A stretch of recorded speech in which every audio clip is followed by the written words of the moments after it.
di dalam surga itu tidak pernah disebutkan buah-buahan yang lain, yang ada paling disebutkan misalnya apa namanya buah-buahan saja, tapi tidak disebutkan banyak banyak hal. Kemudian di dalam surga itu hanya dijelaskan tadi tentang orang yang berpakaian sutra dan sebagainya. Nah, semuanya itu adalah simbol-simbol, namanya kiasan-kiasan saja. Itu adalah majasi. Istilah lainnya itu majas.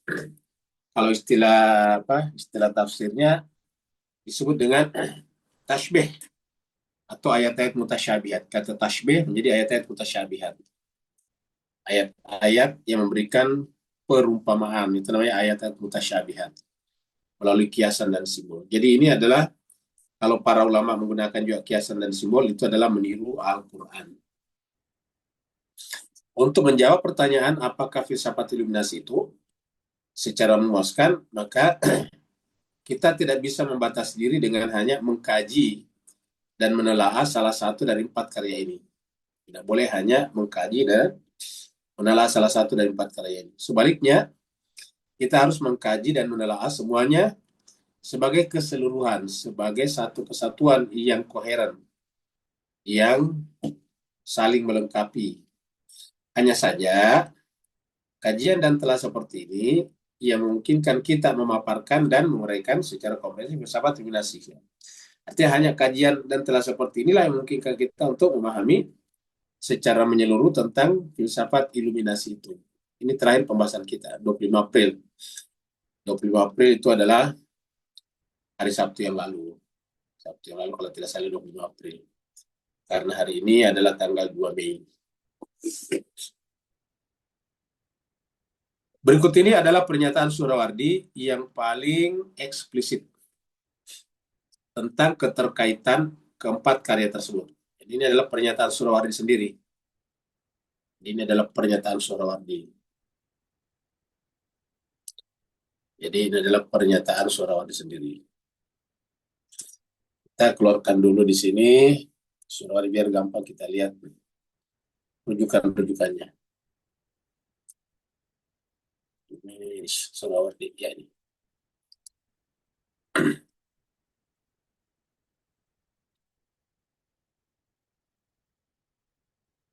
Jadi dia sendiri menyatakan bahwa paling ekstrim tentang keterkaitan keempat karya tersebut. Dia katakan ini, buku Al-Masyari wal Mutarahat harus dibaca terlebih dahulu, kata dia nih. Sebelum membaca Hikmah Al-Isyraq, Al-Masyari wal Mutarahat. Sebelum membaca Hikmah Al-Isyraq dan sesudah kajian dan telah singkat yang disebut dengan At-Talwihat. Dan sesudah kajian. Jadi artinya harus baca dulu ini, baru baca At-Talwihat. Lihat. Baru baca nanti Hikmah Al-Isyraq. Karena Al-Muqawamat, kan ada Al-Muqawamat juga, dinyatakan sebagai penjelasan tambahan atas Talwihat. Jadi Al-Muqawamat ini hanyalah penjelasan tambahan terhadap At-Talwihat. Maka siklus atau rangkaian pembacaan dan pengajaran filsafat iluminasi yang dianjurkan adalah sebagai berikut. 1. At-Talwihat dulu. Talwihat, baru kemudian Al-Muqawamat. Baru kemudian Al-Masyari wal Mutahharat. Baru kemudian Hikmah Al-Isyraq. Jadi ini urutannya. Mas sekalian, sebelum kita lanjut, ini ada tadi footnote nomor 13 dan 12, 12, 13. Ini adalah 12, 13. Adalah sama karya Surawardi sendiri. Ya. Jadi,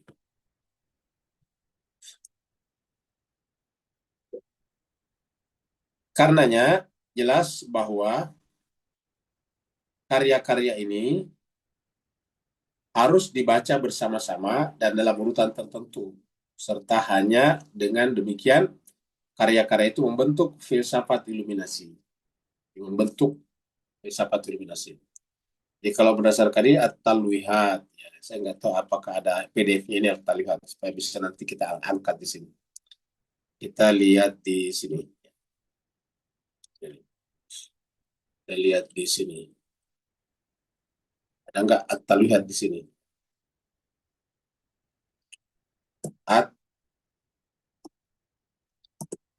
At-talwihat PDF.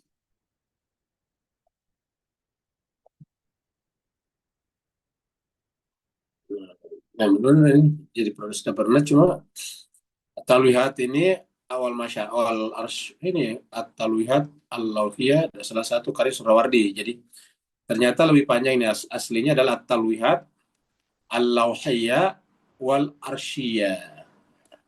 Salah satu karya Surawardi Al-Maktul, pendiri filsafat Syaraki Iluminasi yang membahas metode diskursif dan intisari ajaran Aristoteles. Ini apakah ada PDF-nya? Nah, kita lihat sini. Ternyata ini tidak ada ya. Ini filsafat Islam masa awal saja. Ini ada, tetapi tidak menyebutkan secara khusus Surawardi. Jadi PDF-nya susah menemukannya ya. PDF-nya tidak ada. Yang ada jurnal tentang itu, yang ada ini adalah filsafat awal masa Islam. Ya, jadi ini hanya beberapa di antaranya ya. Jadi menjelaskan saja. Tetapi secara persis tidak ada nih kalau kita lihat ya.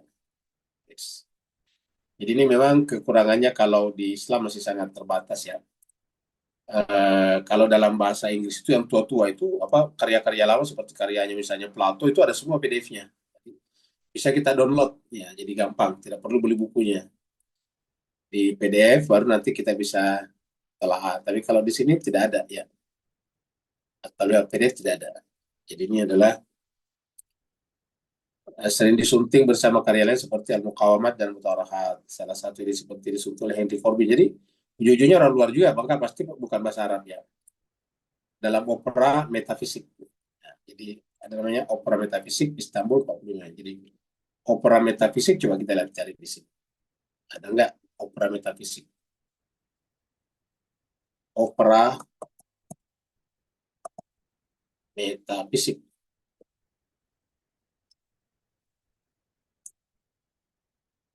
Opera metafisik. Opera metafisika. Metafisika.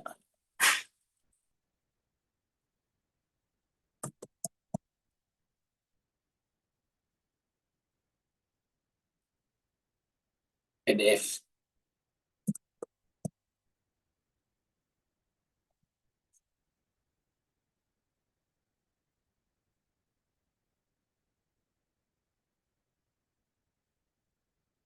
Ada juga ya. Opera metafisika. Yang ada cuma metafisika banyak ya. Jadi tidak ada juga. Nah, jadi Mas Kestro memang agak kesulitan kalau karya-karya apalagi karya Islam. Karena rata-rata ulama kita belakangan ini kan jarang yang memperdalam filsafat. Jadi makanya kemudian regenerasi ulama atau filosof-filosof Muslim ini kebanyakan dilakukan justru oleh orang Barat. Ini tadi Henry Corbin misalnya. Di kalangan kita tahu bahwa dari Islam, terutama Ahlus Sunnah itu kan boleh dikata filsafat telah mati sejak zamannya pada saya sejak zamannya Al-Ghazali, Imam Ghazali. Jadi hampir tidak ada lagi karya tentang itu. Jadi, tidak kita temukan lagi opera metafisika. Kita teruskan. Karenanya jelas bahwa karya-karya ini harus dibaca bersama-sama dan dalam urutan tertentu. Serta hanya dengan demikian karya-karya itu membentuk filsafat iluminasi. Jadi melalui rangkaian karya-karya ini, urutannya adalah 1 sampai 4 ini, At-Talwihat, Al-Muqawamat, Al-Masyari wal Mutarahat, baru kemudian membentuk satu utuh tentang pengertian filsafat iluminasi. Nah, dengan mengingat berbagai fakta tertentu yang akan segera kita telah dan kaji, jelas juga bahwa karya-karya utama itu ditulis, diajarkan, dan direvisi dalam kurun waktu tidak lebih dari 10 tahun. Jadi tidak lebih daripada 10 tahun. Ini menunjukkan bahwa gagasan filsafat iluminasi entah secara parsial atau seluruhnya sudah ada dalam pikiran Surawardi ketika menyusun masing-masing karya ini. Jadi sudah terbangun di pikirannya, baru ditulis satu-satu. Ya. Sebenarnya saya ingin menunjukkan bahwa tujuan di balik penyusunan masing-masing karya ini tak lain dan tak bukan adalah menyuguhkan filsafat iluminasi secara sistematis. menyuguhkan filsafat iluminasi secara sistematis. Ini berarti bahwa ketika Suhrawardi menegaskan bahwa at-talwihat isinya ditulis sesuai dengan metode peripatetik. Jadi ingat, ditulis sesuai dengan metode peripatetik. Kita tahu peripatetik itu adalah filsafat yang dirintis sejak zamannya Socrates. Jadi ulama pada saat itu akrab dengan karya-karya itu. Socrates. Ini 14 kita lihat. 14. Ya. Jadi alat tarik al-masyain. Alat tarik itu artinya cara, jalan. Masyain itu peripatetik. Jadi berdasarkan metodologi peripatetik. Jadi kalau kita terjemahkan versi bahasa Indonesia, alat tarik masyain artinya berdasarkan jalan atau metode masyaiyah ataukah peripatetik. Tulisan Suhrawardi.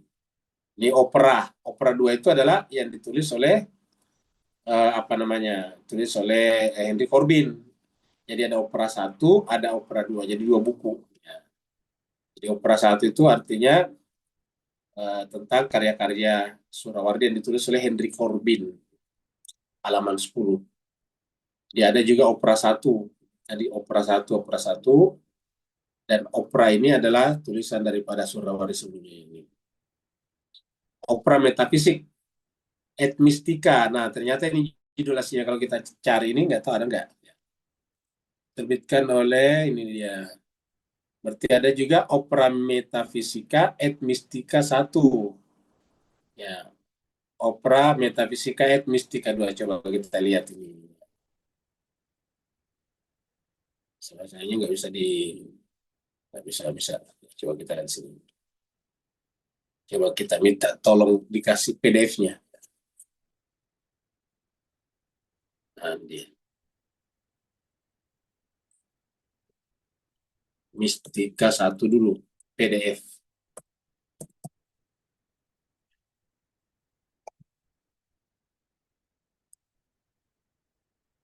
Nah, benerin Henry Corbin ya. Jika Biblioteca Islamika edited by Henry Corbin. Jadi ya Surawardi. Ya, jadi ini khusus ini. Dalam bahasa ya, jadi Henry Corbin ini bisa berbahasa Persia dan bahasa Arab ya. Editor Henry Corbin ya. Kita lihat. Nah, kita lihat ada enggak PDF-nya. Nah, lagi-lagi tidak ketemu PDF-nya ya ini ya. Jadi Orange Institute Opera kalau ada PDF-nya biasa tertulis langsung PDF, ya, tapi ini tidak ada. Opera Mystica coba kita lihat buka ini. Opera Metafisika et Mystica. Oh, ada Google Book juga nih kita lihat.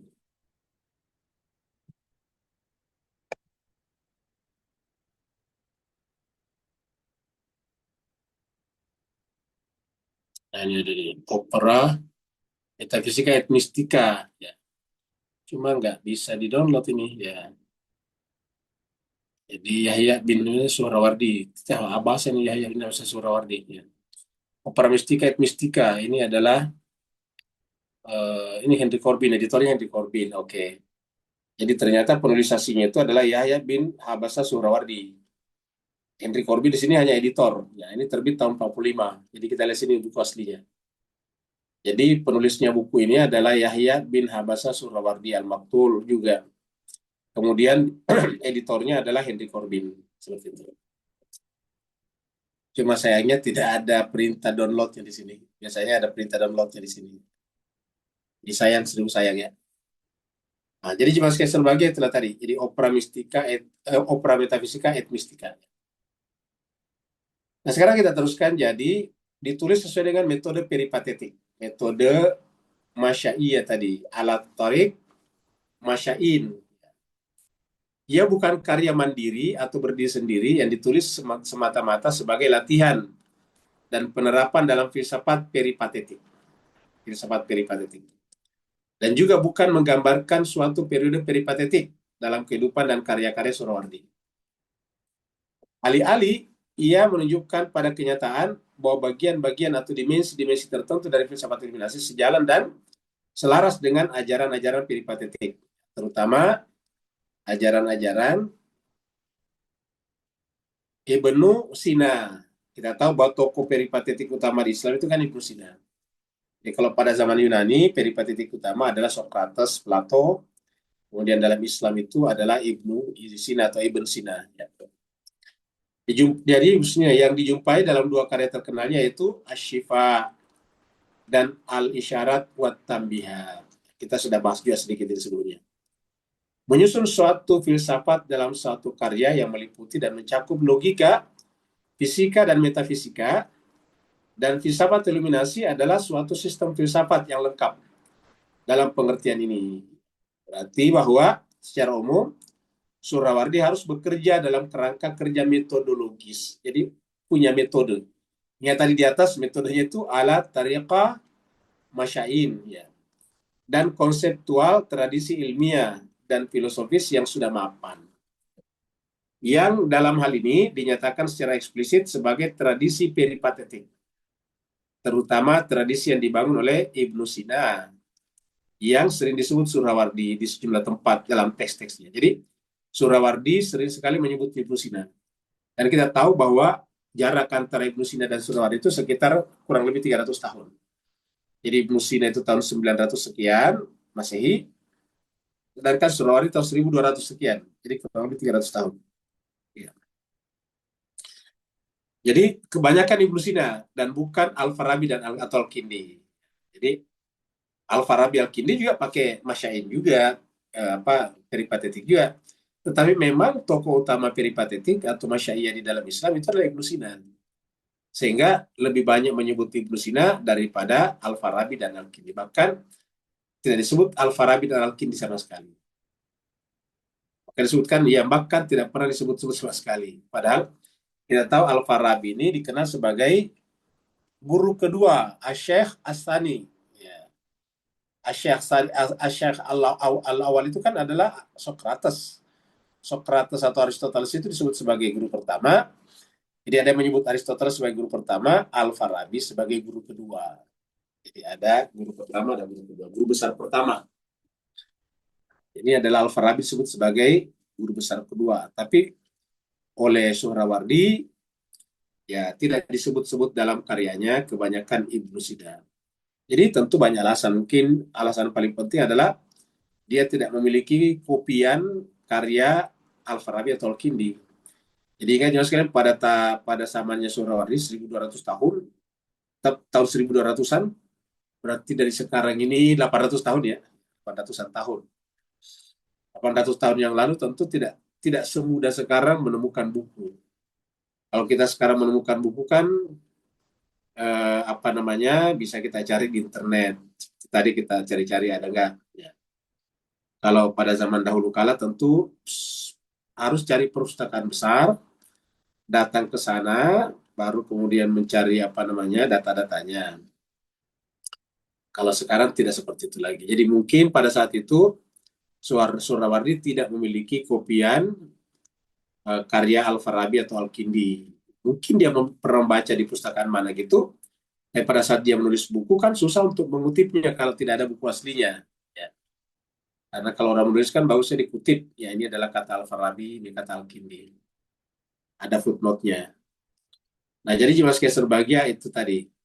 Nah kalau sekarang ini bisa seperti tadi kita cuma tulis saja Al-Isyarat wa Tanbihat atau seperti tadi misalnya karyanya Surawardi, ternyata karya Surawardi tidak berdiri sendiri, telah dikumpulkan oleh Henry Corbin dalam bentuk tadi opera 1 dan opera 2. Seperti itu.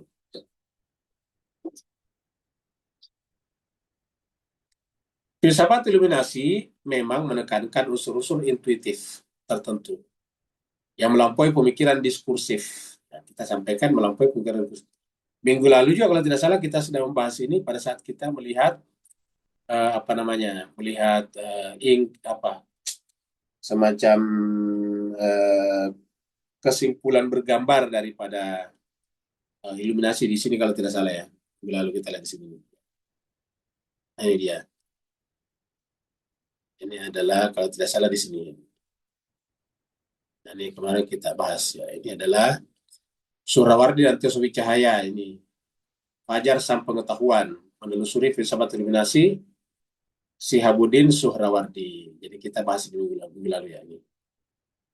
Nah, ini juga bisa kita pakai apa namanya? Pakai aplikasi untuk mencari seperti ini. Ini singkat ringkasan-ringkasannya. Tapi apakah dia bisa mencarikan kitab bukunya? Tadi kita lihat susah karena tadi pakai Google tidak ketemu ya. Buku PDF-nya supaya kita bisa download dan mungkin bisa kita suatu saat pelajari. Ya. Tapi sayangnya tidak ada. Ya. Ini kalau tidak salah minggu lalu kita sudah bahas itu. Kita lihat minggu lalu ini pembahasan-pembahasan ini. Ya.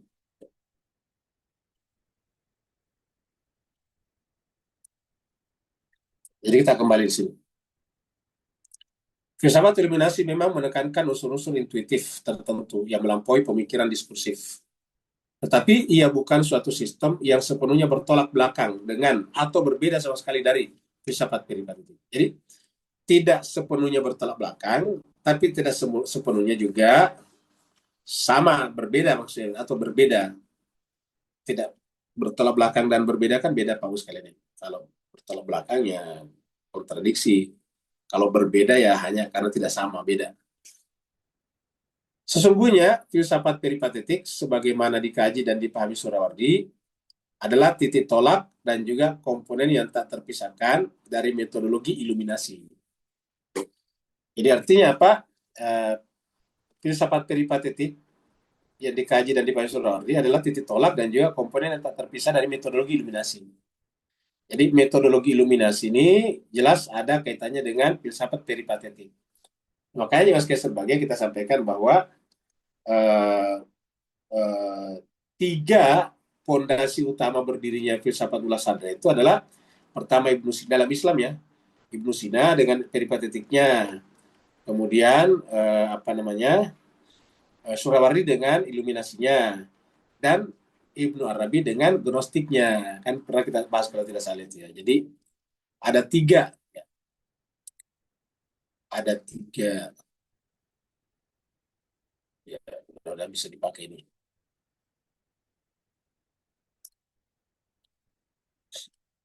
Sayangnya nggak bisa keluar jadi ini.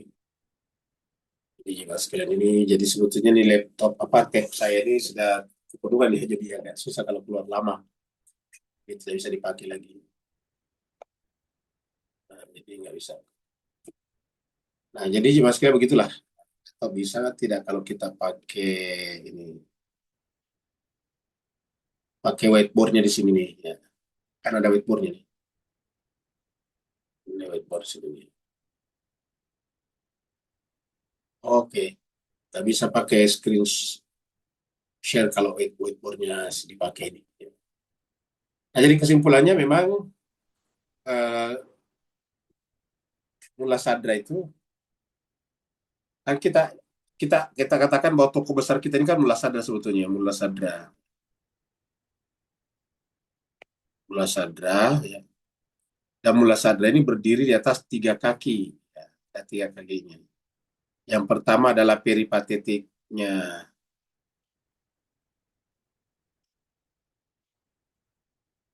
Ibn Sina, yang kedua adalah eh, iluminasinya, ya, atau kaisyraknya, iluminasinya Syuhrawardi. Makanya kita bahas Syuhrawardi. Ya, karena kita berharap suatu saat bisa kita pahami ya Syuhrawardi. Karya utamanya Mullah Sadra. Karena yang boleh dikata ini kita punya tokoh utama nih. Ya. Kita tahu bahwa Iran sekarang bisa menjadi sekarang itu ulama-ulamanya karena merujuk kepada Mullah Sadra. Ya. Mullah Sadra. Jadi Mullah Sadra ini adalah merupakan boleh dikatakan adalah apa ya semacam patron Iran modern sekarang dalam filsafat. Makanya kita coba memahami ini. Nah, dengan demikian untuk memahami ini kita harus pahami semuanya nih. Peripatetik Ibnu Sina, kemudian iluminasi Sorowardi, yang ketiga adalah gnostik ya. Gnostik atau mysticism, ya, gnostikism, gnostikisme, Ibnu Arabi, ya. Ibnu Arabi ada tiga. Tiga. Jadi makanya disebut dengan kalau istilahnya apa? Istilahnya istilahnya apa? Saya Nasr itu adalah Three Muslims Sages. Tiga pondasi utama Islam, Ibnu Sina, Syurari, dan Ibnu Arabi. Jadi ada karyanya itu siapa? Karyanya Nasr namanya Three Muslim Sages ya. Nggak tahu ada nggak di sini, coba kita lihat. Ya sekarang kalau kita muter-muter ini karena kita ingin, karena namanya kajian ilmiah harus kita kajian keilmuan ya. Three Muslim Sages apa ada atau tidak ada? Kita lihat di sini. Nah, ini nih library. Three, nah, three musketeer yang muncul ya. Kita tulis saja Muslim, nggak ada ya. Nah, jadi tidak ada jemaah sekalian ya. Data section saja ya. Nah, jadi tidak ada. Jadi kita lihat lagi, coba kita berhubungan dengan kita berhubungan lagi dengan ini tadi. Dengan ini.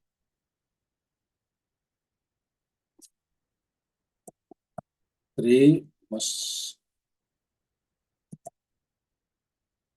Nah, ini sage. Ini ada PDF-nya, mudah-mudahan bisa dibuka ya. Nah, ini Avicenna, Surawardi, Ibnu Arabi. Jadi ini tiga nih. Three Muslim Sages ini adalah Avicenna, Ibnu Sina maksudnya, Surawardi, dan Ibnu Arabi. Nah, jadi kita sudah lihat di sini ya. Dari sini ternyata ada apa namanya? Ada ini, ada PDF yang coba kita lihat ini. Nah, ini dia. Dia. Jadi inilah Jemaah Sekalian Berbahagia bukunya ya. Saya tuh ya ditulis oleh Syed Hussein Nasr ini. Syed Hussein Nasr. Pertama kali terbit ini buku pada tahun berapa nih? Eh, ini 1992 ini. 1976 first printing 1976. Jadi sebelum sebelum apa sebelum sebelum revolusi Iran. Nah, baru kemudian 85 97. Ini buku sangat terkenal. Ya. Bisa kita download di sini. Suka di drive kita ini enaknya kalau kita cari itu bisa kita simpan di drive kita. Makanya tadi kalau kita ketemu tadi bukunya Surawardi seperti itu juga bisa masuk sini nih. Ya seperti itu. Ya, download di sini. Nanti kemudian kita open sini muncul langsung di Google Drive ini muncul bisa kita ganti judulnya biar lebih bagus ya. Ya bisa kita ganti judulnya supaya jangan ada tanda-tanda begininya. Ya. Tree-nya kita gedein, kemudian M-nya kita gedein, kita S-nya kita gedein, kemudian ya Nasr, SH Nasr.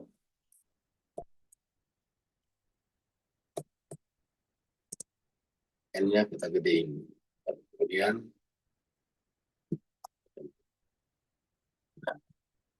ini ya, jadi Jemaah Sekalian Berbahagia seperti itu. Nah, sekarang kita bisa minta apa namanya AI artificial intelligence untuk mengkaji ini buku. Ini pakai lihat di sini Jemaah sekalian ya. Kita lihat di sini. Kita ke sini dulu. So nanti kita bisa lihat satu-satu. Kita bikin di sini. Kita lihat di sini. Baik. Itu muncul di sini. Nah, ini dia. Nanti kita insert masuk. Nanti dia akan kaji dengan saksama ya, bukunya. Dia muncul di sini. Dia akan angkat di sini. Terus usage. Ya. Dia download dulu. Masuk ke sini. Nanti baru kemudian kita bisa minta sini. Nah, kita lihat di sini juga sekali. Ini kita, kita tunggu. Baru dia mereka bisa bikin sendiri.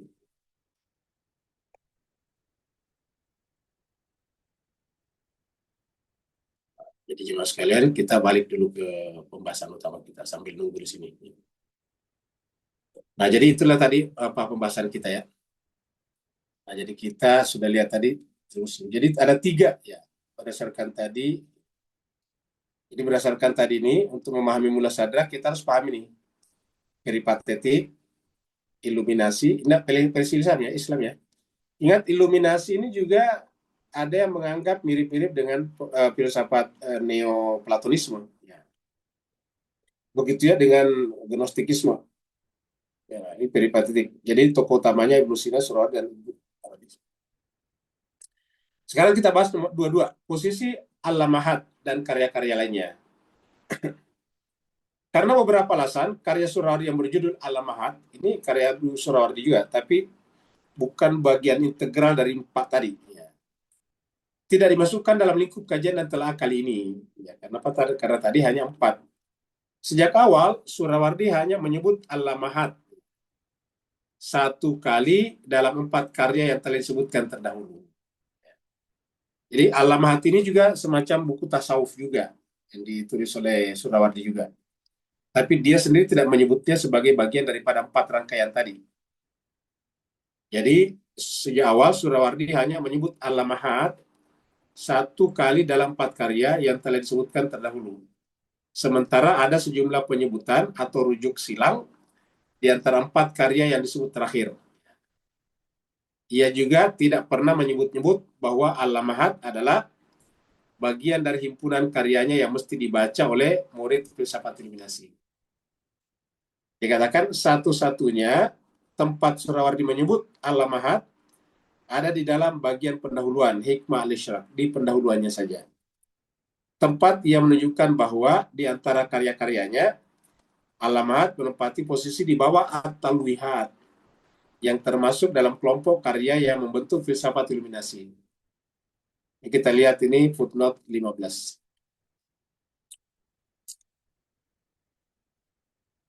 Ya. Jadi kembali ke opera 2. Ini opera 2 karena di Al-Hikmah al-Isyraq di Al-Hikmah al-Isyraq di bagian pendahuluan disebutkan. Dalam bagian pendahuluan Al-Lamahat, Surawardi menyebutnya sebagai suatu karya yang sangat singkat dan memuat hanya elemen-elemen terpenting dari tiga ilmu, logika, fisika, dan metafisika. Logika, fisika, dan metafisika. Jadi buku itu singkat. Tapi cukup banyak dibaca orang juga, Al-Lamahat. Ini nomor 16 kita lihat. Kitab Al-Lamahat disunting oleh Emil Malouf. Emil Malouf ini berarti Arab, tetapi dia Arab Lebanon, Arab Nasrani kalau begini. Nama-nama Emil itu adalah kebanyakan Kristen. Dan kalau di apa namanya di Lebanon biasanya Kristen Maronit. Kalau dia Emil. Disunting oleh Emil Malouf, Beirut, makanya Beirut ini. Dar An-Nahar 1909 halaman 57 selanjutnya disebut Al-Lamahat. Ternyata elemen-elemen terpenting itu hanya sebuah garis besar atau silabus singkat ihwal topik-topik penting dalam filsafat peripatetik. Sebagaimana dikemukakan misalnya dalam karya penting filsafat Ibnu Sina, Asy-Syifa. Ya, ingat karya penting Asy-Syifa.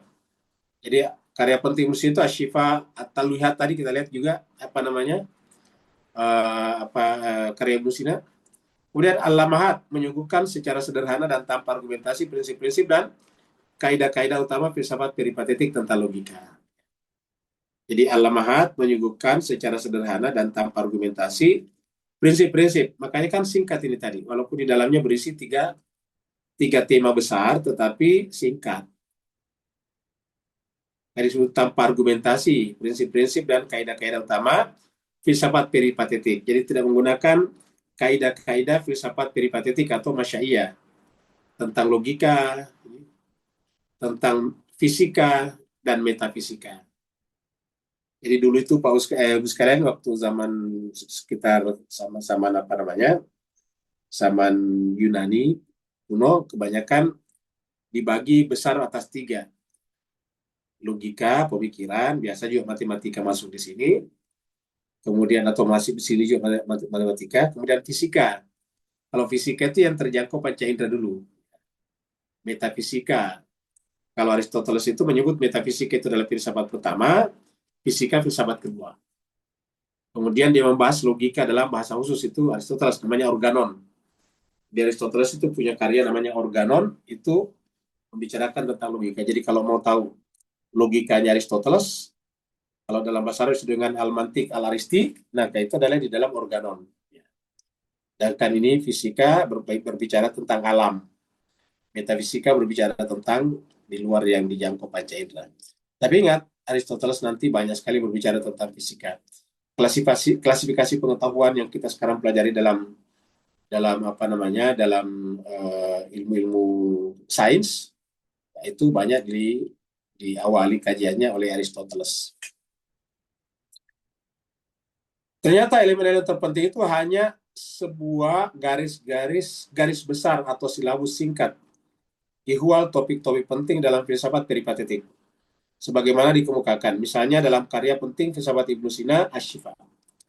Al-Mahat menyuguhkan secara sederhana dan tanpa argumentasi prinsip-prinsip dan kaidah-kaidah utama filsafat peripatetik tentang logika, fisika, dan metafisika. Ini 17. Kita belum lihat tadi 17 ya. Ini tadi sudah ya, Maluf juga. Emil Maluf dalam pengantar edisi Al-Mahat menegaskan bahwa karya ini dianggap sebagai tonggak dari ikhtisar teori peripatetik. Tonggak dari ikhtisar. Ikhtisar itu ringkasan ya. Bukan ikhtiar, ikhtisar. Ikhtisar itu adalah ringkasan teori peripatetik. Walaupun tidak menggunakan metodologinya. Jadi itu tadi 17. Sebaliknya dalam keempat karyanya yang penting, di atas yang 4 itu, Surawardi membicarakan dan membahas dalam berbagai kadar yang berbeda, prinsip-prinsip dan kaidah-kaidah peripatetik tertentu yang dipilih dengan hati-hati, baik yang ditolak atau direvisi, atau akhirnya dirumuskan kembali dalam suatu kerangka iluminasi baru dan diungkapkan dengan menggunakan bahasa teknis yang dimodifikasi sesuai dengan uraian tentang filsafat iluminasi yang kohesif. Al-Mahat tidak mengandung karakteristik-karakteristik seperti itu. 18. Surawardi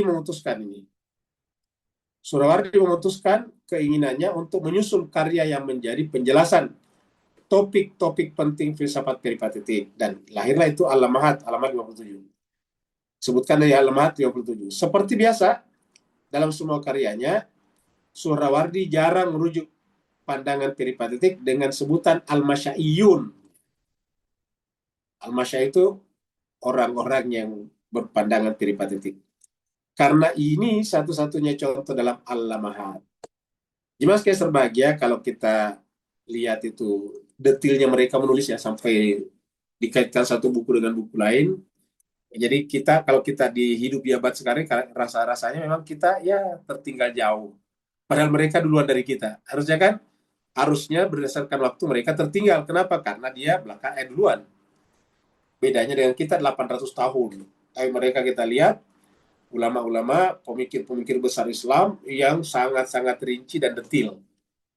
Ya, dapat kita bayangkan 800 tahun yang lalu, kendaraan kalau toh ada itu paling kuda.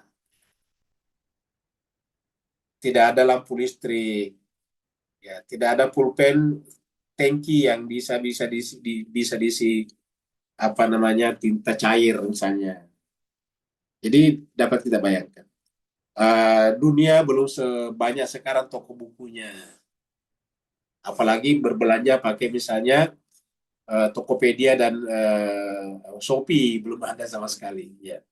Tapi mereka sangat-sangat rinci. Sementara kita sekarang ini, ya kita rasa-rasanya malu, kita hanya banyak menonton hal-hal yang sifatnya sederhana melalui TikTok misalnya, Instagram, sederhana sekali, yang sangat-sangat singkat, ringkas. Jadi, nah wajarlah kalau misalnya itu disebut dengan golden age-nya Islam. Ingat, pada zaman mereka jaya itu namanya golden age-nya Islam. Masa apa namanya zaman keemasannya umat Islam. Ya. zaman kemasannya umat Islam. Yang kemudian nanti menjadi apa namanya menjadi apa menjadi eh, perantara ataukah men-take over ya dari Yunani pindah ke Barat itu melalui Islam. Sehingga seorang pemikir Barat yang namanya siapa yang menulis tentang The History of Western Philosophy itu sejarah filsafat Barat itu mengatakan bahwa kalau tidak ada periode Islam ya pengetahuan Yunani habis hilang karena tidak ada yang menerjemahkan, tidak ada yang membesarkan, tidak ada yang mengomentari, tidak ada pokoknya tidak dia tidak hidup. Ya, seandainya tidak ada. Ya. Nah jadi dengan demikian inilah yang menjadi sebab kemudian maju. Jadi bisa dikatakan kata penulis The History of Western Philosophy itu lupa namanya. Coba kita minta lagi di sini karena kita sudah suka lupa, kita minta di sini. Kita minta di sini. Penulis buku The History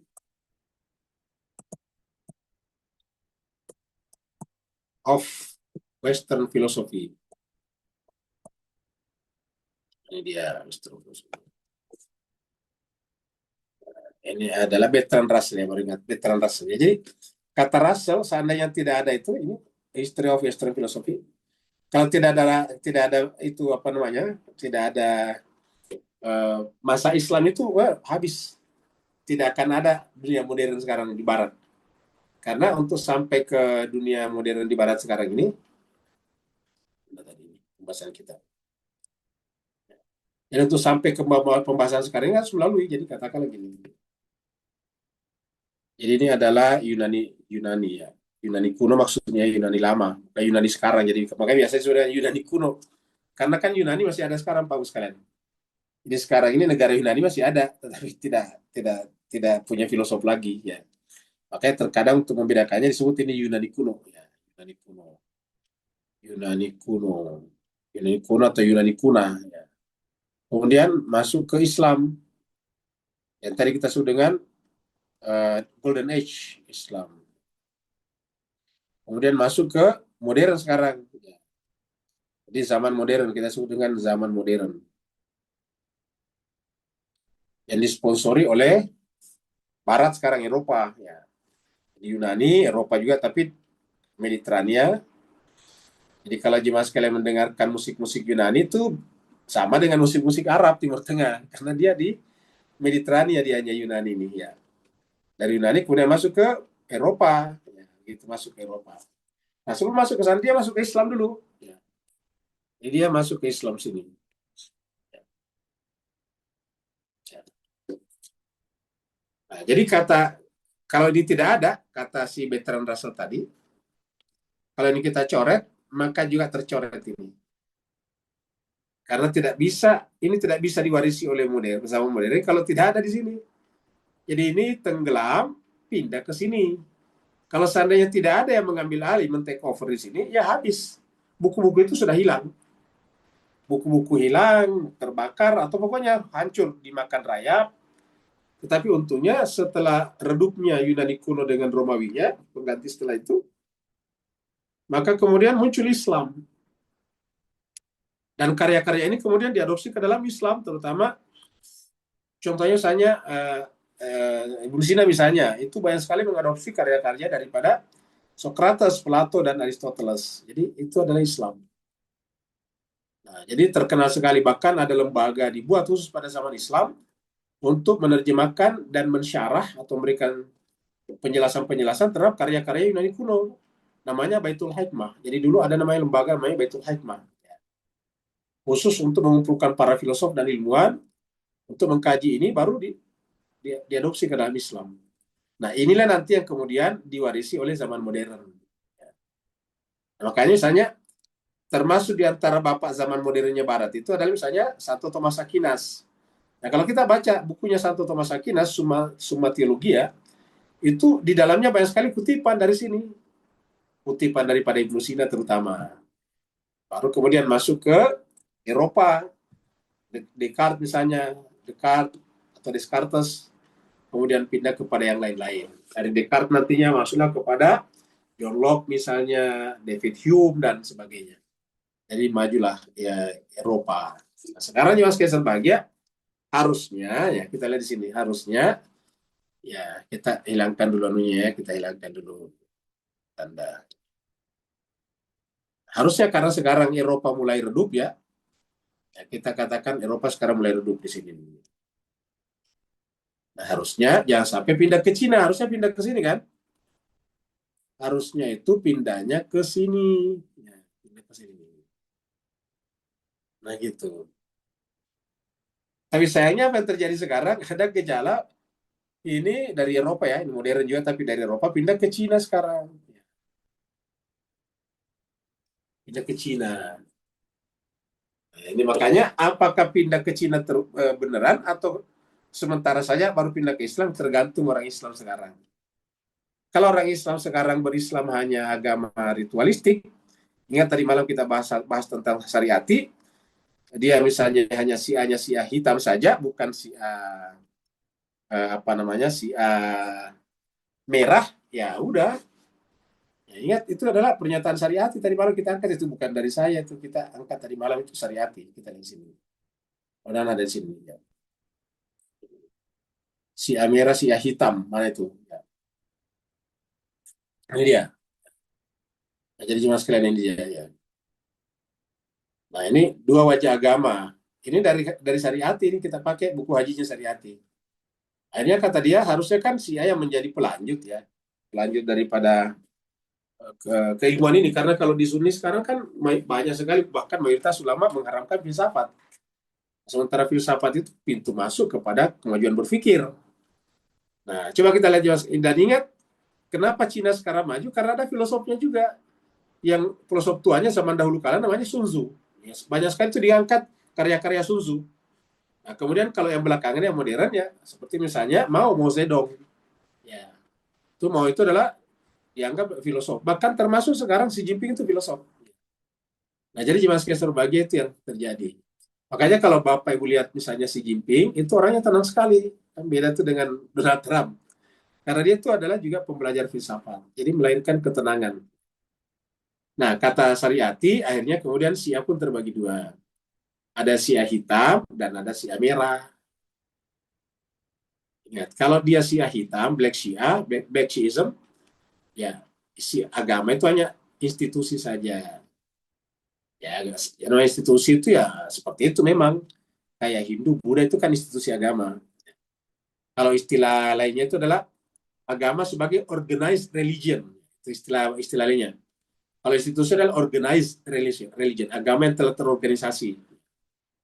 Nah, akhirnya haji hanya menjadi wisata religius yang elitis. Kenapa elitis ya? Kan mahal ya. Bayangkan kalau haji sekarang ini kalau kita naik paket apa itu paket ONH Plus itu kan ratusan juta satu orang. Berfokus pada eksklusif. Eksklusif itu kalau dia hanya memikirkan dirinya saja pada validitas hukum fikih lahiriah. Ingat, bicaranya tentang validitas hukum fikih lahiriah. Sah tidak sah dan sebagainya itu validitas. Validitas itu kan sahih kesahihan hukum lahiriah. Jadi yang diperkarakan itu sah nggak kalau begini, sah nggak begitu saja. Pembahasannya itu terus. Kemudian pasif terhadap penindasan sosial. Tidak ada gerakan sosialnya. Kalau Tomo memuji Iran itu hanya semacam lihat nih kita orang Sia kan begitu. Padahal dia hanya sendiri tidak berbuat seperti Sia Iran. Ya, dia tidak belajar filsafat, dia juga mohon maaf malas belajar. Nah, sehingga apa yang terjadi melanggengkan status quo. Kemudian apa yang terjadi menghasilkan kesalehan individual yang terisolasi. Jelas kayak Serbagia Irak itu bukan Iran ya Irak. Irak itu kan Sia juga. Nah, kalau Bapak Ibu baca bagaimana perang Iran dan Irak selama 8 tahun itu luar biasa pengorbanannya Iran. Yang kita tanyakan pada saat itu orang Syiah Irak itu kemana ya? Kan pada saat itu benar-benar seluruh dunia, terutama Eropa, Amerika, negara-negara Teluk, negara-negara Arab Teluk, semuanya mendukung Saddam Hussein. Negara-negara Eropa dan Amerika mendukung Saddam Hussein dari sisi intelijen dan persenjataan, termasuk senjata biologis, senjata kimia. Kemudian negara-negara Teluk, negara kaya ini mendukung dengan dana. Itu Saddam Hussein. Begitu luar biasa. Baca saja lah perang Iran dan Irak. Itu jutaan rakyat Iran yang meninggal dunia. Bayangkan jutaan rakyat Iran yang meninggal dunia. Pertanyaan yang sering luput dari kita, kemanakah Syiah Irak pada saat itu?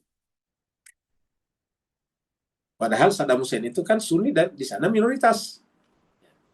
Jadi Saddam Hussein itu didukung Sunni dan minoritas. Tidak semua Sunni juga mendukungnya. Minoritas di Irak. Yang mayoritas di Irak siapa? Syiah. Tapi kok kenapa mereka menjadi penonton pasif terhadap bagaimana Saddam Hussein menjadi pembantai rakyat Iran? Kalau Bapak Ibu baca itu mengerikan perang Iran dan Irak. Bagaimana Saddam Hussein menjatuhkan bom-bom kimia di Iran dan di wilayah Kurdi. Nah, itu tadi karena hanya menghasilkan kesalehan individual yang terisolasi. Kata terisolasi itu tidak aktif dalam pemihakan sosial. Nah, sedangkan kalau Syiah merah, dan ini yang dipraktikkan oleh mayoritas di Iran, haji sebagai arena konsolidasi intelektual muslim sedunia. Jadi konsolidasi intelektual muslim dunia.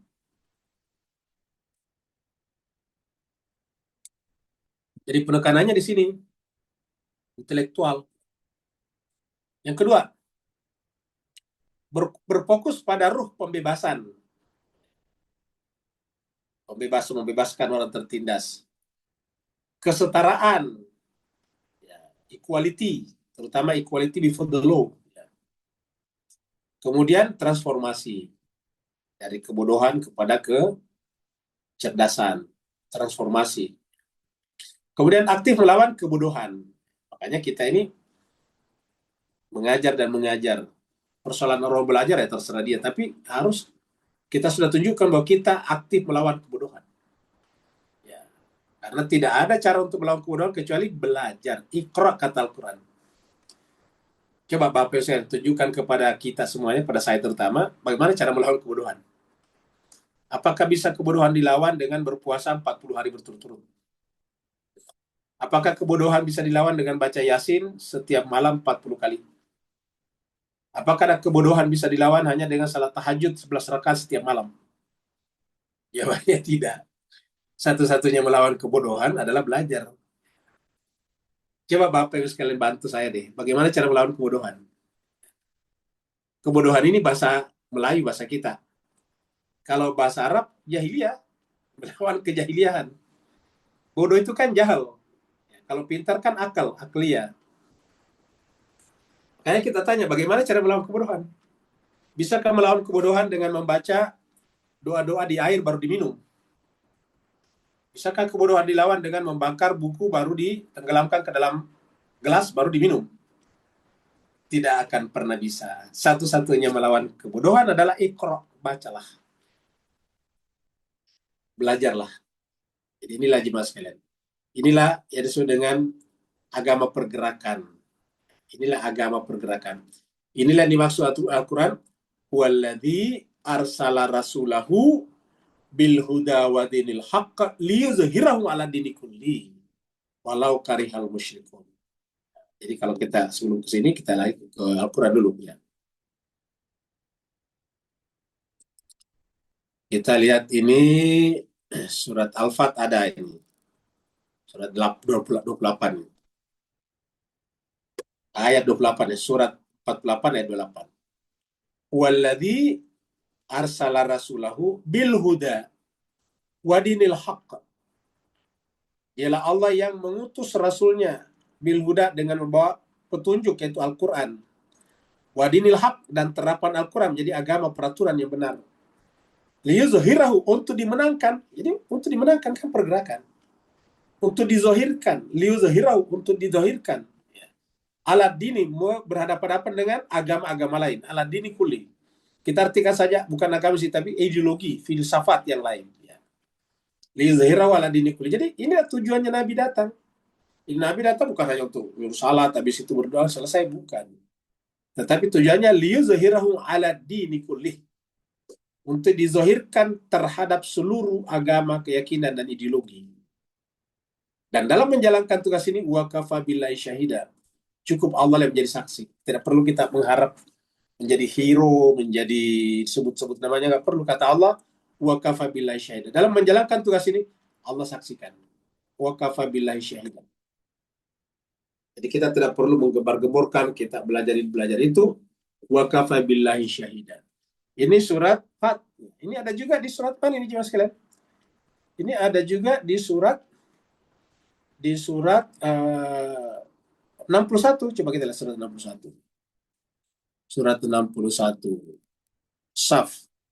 Ayatnya 10. 10 atau 9. Ini 10 berarti 9 ya. 9 ya. Ya, 9. Walladzi, dialah Allah yang kurang lebih sama. Dialah Allah yang arsala rasulahu, mengutus rasulnya, bil huda, dengan membawa petunjuk kitab suci Al-Quran, wadinil haq, dan agama yang benar, peraturan agama yang benar, ideologi yang benar. Untuk apa? Liyuzhirahu ala dini kullih, untuk dimenangkan, dizahirkan terhadap seluruh agama, keyakinan, ataupun ajaran-ajaran way of life manusia. Walau karihal musyrikun, kalau tadi wakafa billahi syahida, kalau di sini walaupun orang-orang yang politeistik itu benci. Jadi harus tetap jalan walau karihal musyrikun. Jadi sudah dua ya, surat Saf kurang lebih sama. Yang berbeda cuma ekornya di belakang. Walau karihal musyrikun, kalau tadi wakafa billahi syahida. Ada di surat At-Taubah juga. Surat Taubah ya, lupa-lupa ayatnya, nanti kita cari. At-Taubah itu kurang lebih ayat 30-an. Surat 9 kata kita coba dari 33. Nah, ini 33 persis ya. Ini surat At-Taubah 9 ayat 33 ini. Walladzi, dia Allah yang arsala rasulahu, mengutus rasulnya, bil huda, membawa huda, sama. Wadinil haq, dan way of life yang benar. Untuk apa? Diulangi lagi, liyuzhirahu ala dini kulli, untuk dimenangkan, ditunjukkan.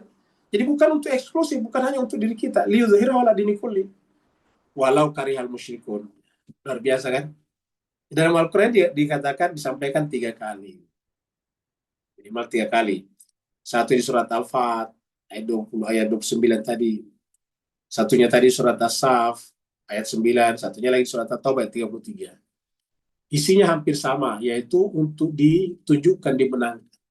Nah, makanya di sini Syariati mengatakan, kalau Syiah yang benar itu, namanya Red Shiism, adalah agama sebagai pergerakan. Gerakan untuk ditunjukkan bahwa dia adalah lebih di atas daripada yang lain. Coba lihat sekarang. Dengan Iran sekarang berhadapan dengan Amerika Israel, kan orang melihat bagaimana Syiah itu ternyata lebih tinggi daripada Amerika dan Israel. Tidak ada kesimpulan lain. Ya. Sampai dikatakan oleh para pengamat bahwa dengan perang ini mengangkat Iran menjadi kekuatan, salah satu dari 4 kekuatan besar di dunia, yaitu Amerika, Rusia, Cina, dan Iran. Jadi kita ulangi lagi, haji sebagai arena konsolidasi intelektual muslim dunia, berfokus pada roh pembebasan, kesetaraan, dan transformasi, kemudian aktif melawan kebodohan, kemiskinan, dan neokolonialisme. Jadi, melawan kebodohan. Tadi belajar, melawan kemiskinan, bagaimana melawan kemiskinan? Bagi-bagi duit? Enggak. Tidak pernah kemiskinan bisa dilawan dengan bagi-bagi duit. Tapi caranya bagaimana?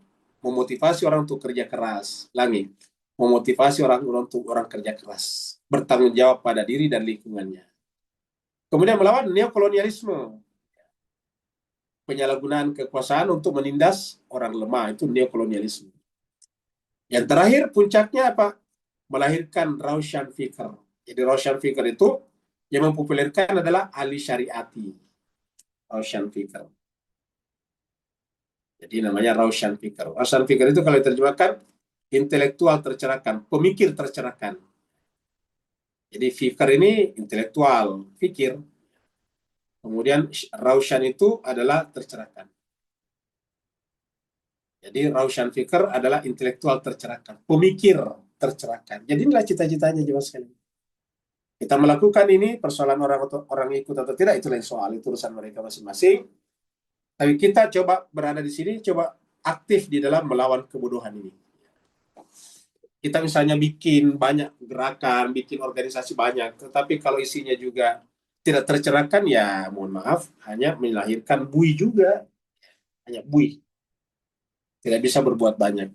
Nah, inilah dia kira-kira pembahasan kita tadi malam di acara haji. Ya.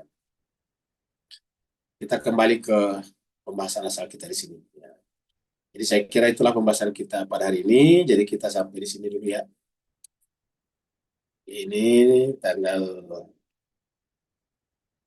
tanggal 2 Mei.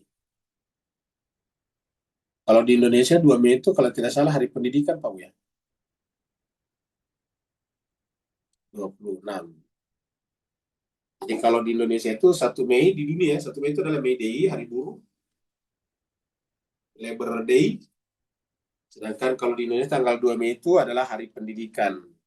Hari pendidikan.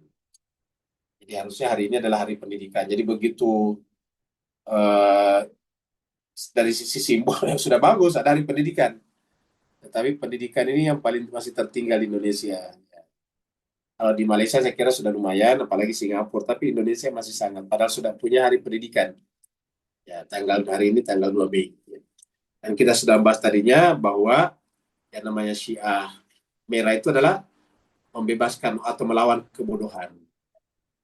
Ingat, yang namanya melawan kebodohan itu, jangan bayangkan melawan itu kayak berkelahi. Kenapa? Karena kebodohan itu kan bukan wujud. Kebodohan itu bukan wujud. Kayak kemiskinan juga. Kalau maling, wujud. Melawan maling cocok. Melawan Israel, cocok tuh tentara Israel. Tapi kalau kebodohan kan sesuatu yang abstrak. Kata benda abstrak. Kan ada kata benda abstrak, ada kata benda konkret. Kalau kita katakan gelas, itu kata benda konkret.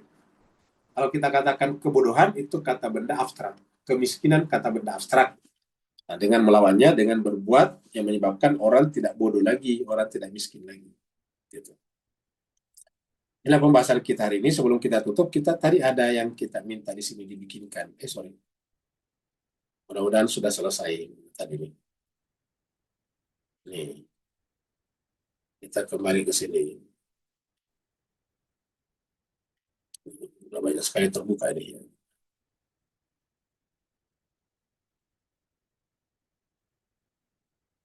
Kita lihat sini. Nah, coba lihat di bawah sketsa bahagia, kita lihat sini.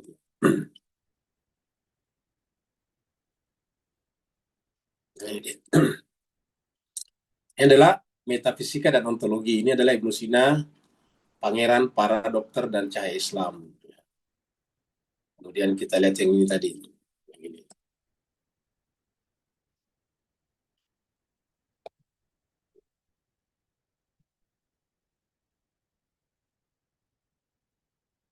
Ini caranya. Nah, kita lihat di sini.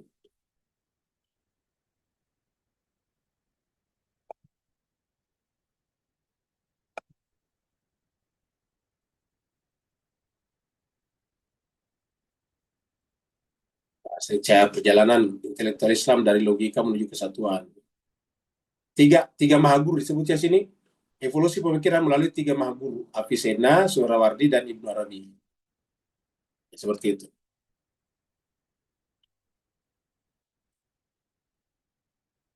Ini nggak bisa terbuka ya. Nah, ini dia. Jadi ini adalah tiga orang ya. Nah, ini dia. Tiga epistemologi, satu perjalanan spiritual. Ibnu Sina, Avicenna, Ibnu Sina, kemudian Surawardi, kemudian Ibnu Arabi. Ya. Ibnu Sina penekanannya pada pikiran, Surawardi pada visi, ya intuisi, sedangkan Ibnu Arabi pada hati. Fase pertama, pikiran sebagai arsitek realitas. Ibnu Sina, sang guru para filsuf ilmuwan. Ya. Kemudian cetak biru ontologi, esensi dan eksistensi, mahia dan wujud. Gitu. Kita sudah pelajari ini mahia, Wujud ataukah kuiditas dan wujud. Ya. Ini pembahasannya. Bahwa kita bersyukur sekarang bisa dibantu dengan cara-cara emanasi kosmik, tangga intelek dari akal aktif. Dari sini nih, yang Esa ini kalau dia turun ke bawah, bagaimana caranya menjelma? Sedangkan kalau kita naik ke atas, ke atas. Jadi innalillahi ke sini, innalillahi rajiun ke sini. Ya. Jadi caranya menjelma ini di bawah, yaitu kalau versi Ibnu Sina ya, ini versi Ibnu Sina.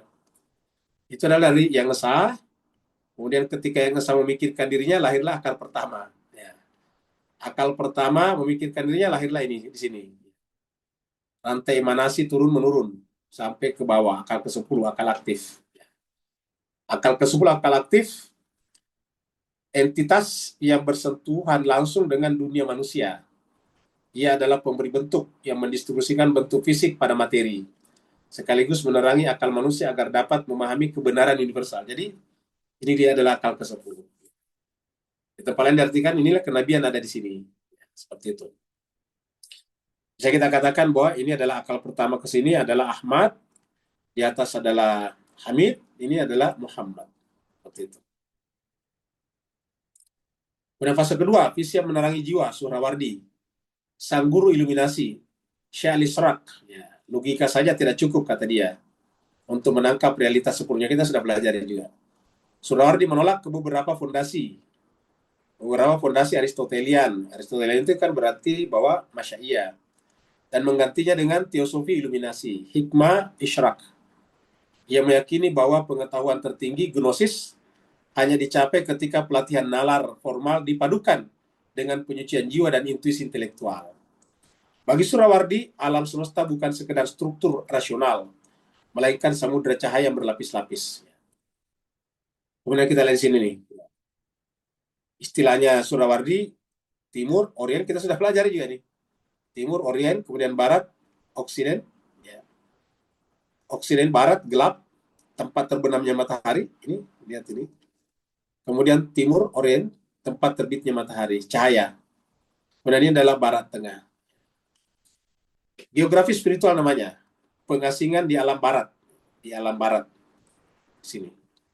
Dalam alegori Suhrawardi, arah mata angin adalah peta ontologis jiwa. Ruang horizontal diubah menjadi sumbu vertikal. Jadi ruang horizontal diubah menjadi sumbu vertikal ke atas. Timur orient, puncak vertikal ini. Puncak dari sini. Dunia cahaya murni dan substansi malaikat agung. Bebas dari materi. Tempat asal mula jiwa dari sini. Kemudian barat tengah, langit astronomis. Cahaya masih bercampur dengan sedikit kegelapan materi. Kemudian ini, barat oksiden. Dasar sumbu vertikal di sini. Jadi kalau kita bergerak ke atas, dasarnya di sini. Dunia materi dan kegelapan total ini. Dan Surardi akan membimbing kita dari sini ke atas cahaya. Tragedi manusia. Jiwa manusia bagaikan jatuh ke dalam sumur gelap di barat. Terasing dan lupa akan rumah asalnya di timur. Jadi kita dari sini. Innalillahi, kita ada di sini sekarang. Wa innalillahi. Kalau dalam bahasa Atin, laqad khalaqnal insana fi ahsani taqwim, tsumma radadnahu asfala safilin sini. Hierarki cahaya dan tata surya malaikat. Jadi ilustrasinya bagus ya.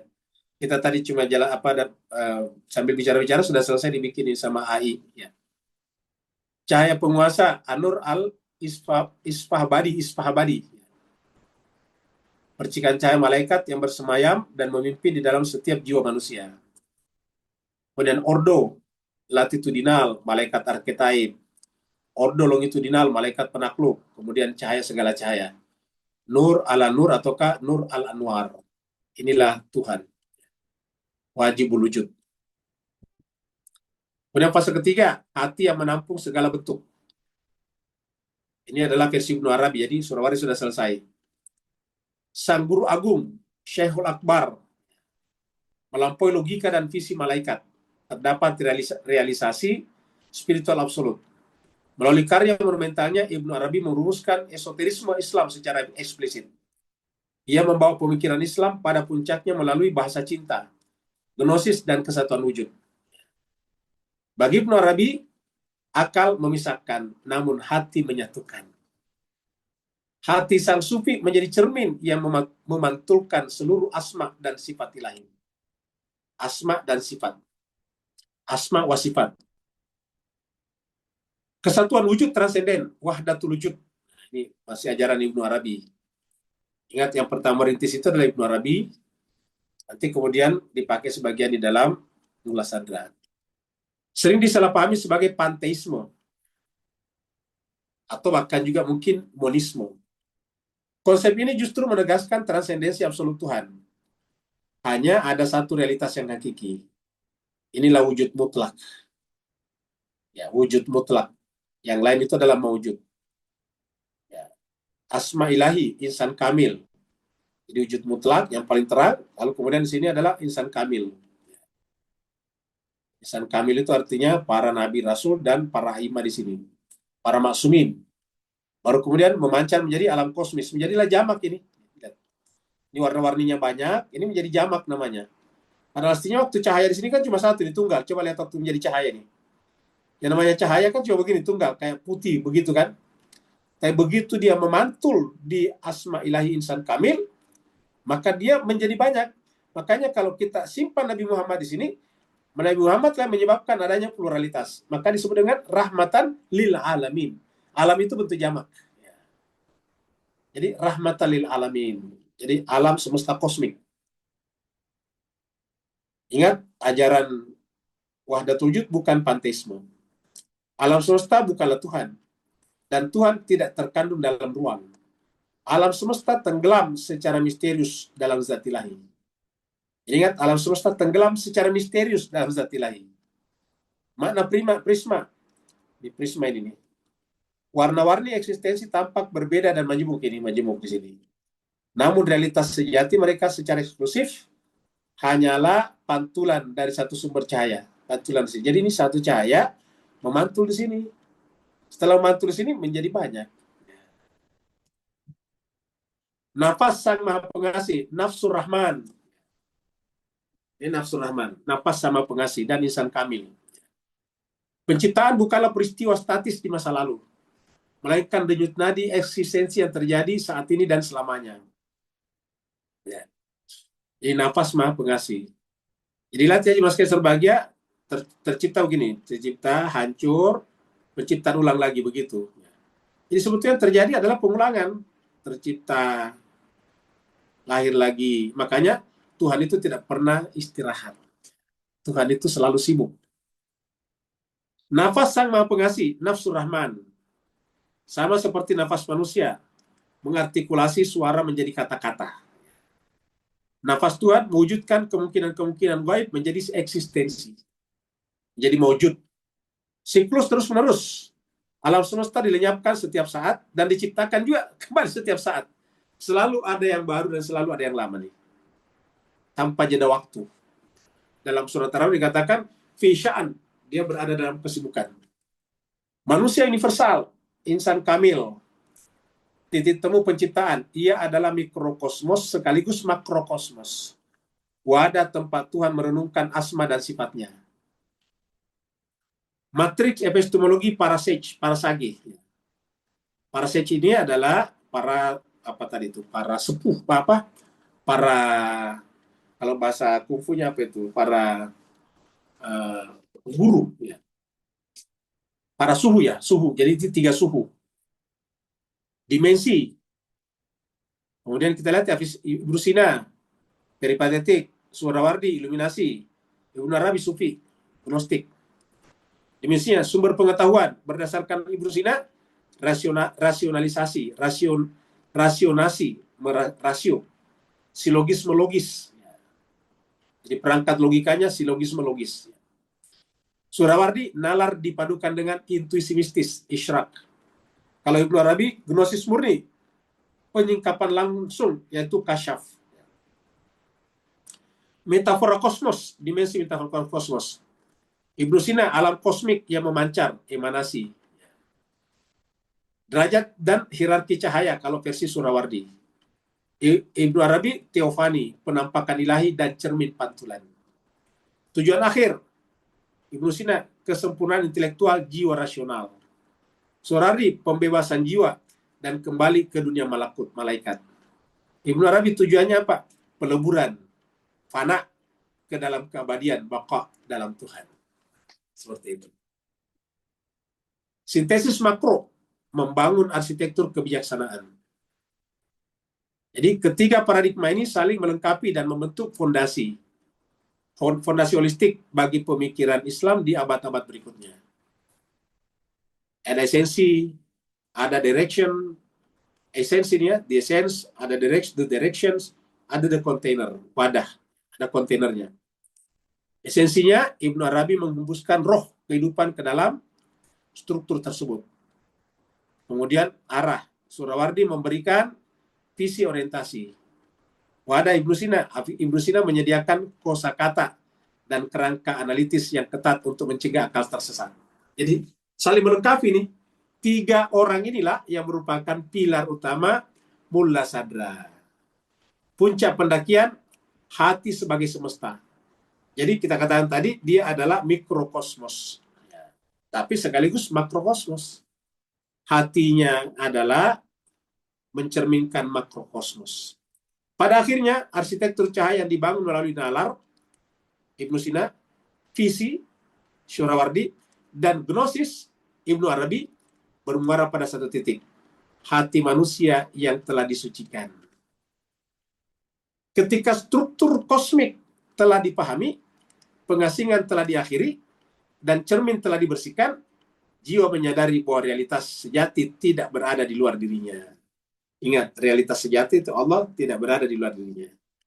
Hatiku telah mampu menerima segala bentuk. Aku mengikuti agama cinta. Kemanapun unta cinta melangkah, itulah agama dan keyakinanku, kata Ibnu Arabi. Luar biasa ya. Saya kira itulah pembahasan kita pada hari ini. Ya. Mudah-mudahan bermanfaat. Kalau benar dari Allah SWT, kalau salah dari Al-Fakir. Yang mau bertanya dipersilakan. Itu tinggal sedikit. Di chatroom dulu, Ustaz. Baik. Kita ke chatroom, di chatroomnya.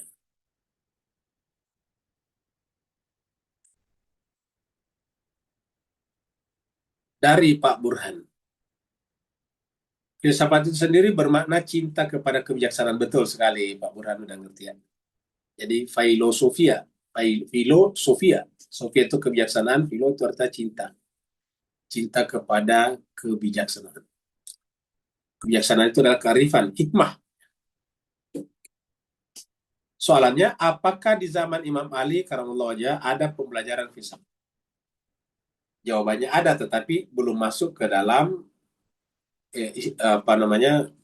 bahasa Islam, masih di luar, di Yunani.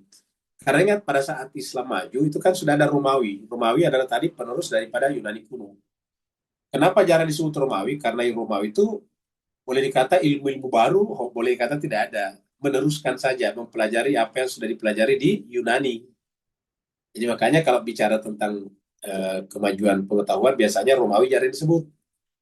Bukan berarti Romawi tidak ada, tetapi Romawi itu merepetisi saja apa yang sudah ada di Yunani. Makanya zaman Romawi itu kan terkadang disebut sebagai zaman kegelapannya Eropa. Karena mempelajari itu terus-menerus. Ya, tidak lagi ada kreativitas. Kenapa tidak ada? Karena dilarang oleh gereja. Jadi pada zamannya Imam Ali ada di luar, tetapi semua terminologi-terminologi atau bahasa-bahasa yang digunakan Imam Ali adalah bahasa filsafat. Bisa kita baca di dalam Nahjul Balaghahnya. Karena segala ilmu itu datang dari pintunya, betul sekali. Jadi benar-benar pintu ya. Cuma istilah filsafat tidak digunakan. Karena filsafat itu bahasa Yunani. Filosofia. Lalu bagaimana Imam Ali menggunakannya? Menggunakan kata hikmah. Makanya kan di pelajaran kita ini terkadang kita sebut dengan hikmah. Jadi Imam Ali menggunakan kata hikmah. Karena hikmah itu adalah terminologi atau termnya Al-Quran. Ya, wal hikmah dalam Al-Quran berkali-kali disebutkan wal hikmah. Bahkan kita sering sebut Luqmanul Hakim. Luqmanul Hakim, Luqman yang penuh hikmah. Dan Luqmanul Hakim itu disebut dalam Al-Quran bukan Nabi, bukan Rasul, karena diberikan hikmah. Walaqad ataina Luqmanal hikmah. Jadi Luqman itu memiliki kearifan. Pemikiran yang datang dari rasionalitas akan semata pasti akan menimbulkan berbagai masalah yang tak terpimpin. Saya kira sudah benar. Itulah tadi yang diinginkan oleh Suhrawardi dan Ibnu Arabi. Saya kira benar ya. Ada lagi yang lain? Kalau tidak ada, kita akhiri sampai di sini karena kita akan jumpa lagi sebentar malam insyaallah. Wassalamualaikum warahmatullahi taala wabarakatuh. Waalaikumsalam